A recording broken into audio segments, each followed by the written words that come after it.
understand that their job by default is to win. That's it.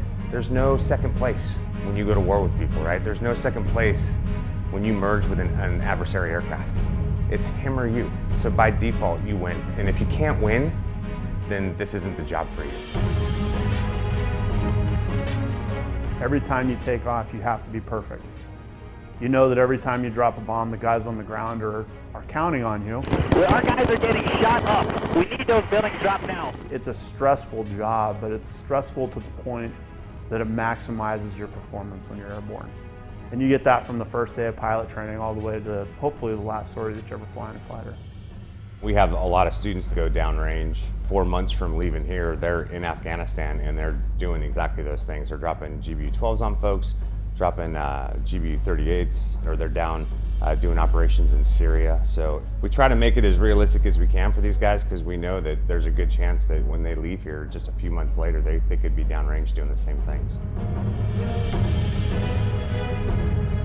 I love being an instructor pilot here because I get to shape those guys. As soon as they show up, those are my guys to turn into the fighter pilots that I know what it's going to take for those guys to be successful in the Air Force.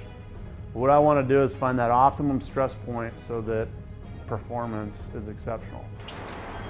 And I remember my IPs doing that to me too. And it was, you'd get done with the day and you're like, man, that was awesome.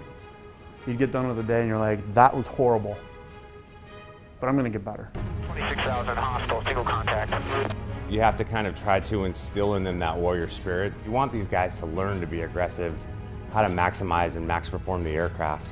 And there's a lot that goes into it. And again, it's that shift, it's that mindset shift from I'm flying an airplane to fly it like a fighter. If you want your nose to be over here so that you can get your gun on to kill this guy now, pull and get your nose over there.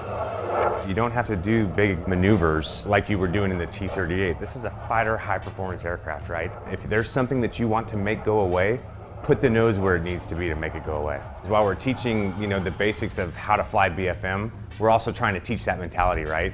Kill, and kill efficiently. You start throwing dogfighting in there, air combat maneuvering, air-to-air, large force employment exercises, close air support. So you package all that experience together and you transfer it to Afghanistan for your first sortie.